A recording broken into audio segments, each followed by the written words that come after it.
ආයිබෝවන් සරණ ජෝතිෂ YouTube නාලිකාවත් එක්ක සම්බන්ධ වෙලා ඉන්න ඔයාලව ගොඩක් ආදරෙන් පිළිගන්නවා.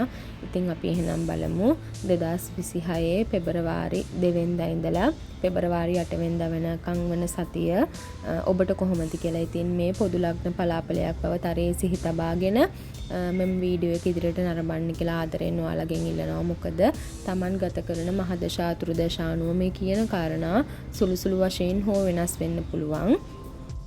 ඉතින් අපි එහෙනම් බලමු මීන ලග්නයෙන් උපන් ඔබට මේ සතියේ කොහොමද කියලා. මීන ලග්නයෙන් උපන් ඔබට තරමක් දුරට ණයතුරුස් ඇති වෙන්න ඉඩ තියෙනවා සතිය ආරම්භයේදී. තිබුණු ගෞරවය නැති වෙන්න පුළුවන් කියලා පෙන්눔 කරනවා. දුර්වල හෝ පහත් අය සමග ආශ්‍රය ඇති වෙන්න පුළුවන් කියලා පෙන්눔 කරනවා සතිය ආරම්භයේදී. ඉතින් ආශ්‍රය කරන අය ගැන සොයා බලා ආශ්‍රය කරන්න. ආදර බන්ධන වලින් සිත් ඇවුල් ඇති වෙන්න පුළුවන් කියලා පෙන්눔 කරනවා. යම්කිසි අසනීප තත්වයක් මතුවෙන්න පුළුවන් කියලා පෙන්눔 කරනවා මීන ලග්න හිමි ඔබට. සිත් වේදනාවක් ඇති වෙන්නත් නියමයි.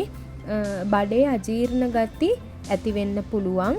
සති මැදවන විට නම් සුළු සුළු ලාභ ලැබෙන්න පුළුවන්. සැප පහසුව ලැබෙන්න පුළුවන්. මහන්සියෙන් යම් වැඩක් කරන්න සිද්ධ වෙනවා මීන ලග්න හිමි ඔබට සති මැදවන විට.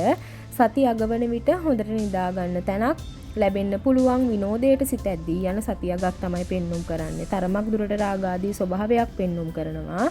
ඉතින් මීන ලග්නයෙන් උපන් ඔබට මේ කාලේ රාෂ්ටකයක් ගත වෙන නිසා පිනට දහමට ලැබිව ජීවත් වෙන්න කරන ලද පින් කුසල් විෂ්ණු දෙවියන්ට අනුමෝදන් කරලා විෂ්ණු දෙවියන්ගෙන් සත ප්‍රාර්ථනා කරන්න. ඉතින් ඉදිරි සතිය මීන ලග්නයෙන් උපන් ඔබට සිතන පතන කරන කියන සෑම දෙයක්ම සාර්ථක වෙන්න කියලා ප්‍රාර්ථනා කරමින් මම මෙතනින් සමුගන්නවා.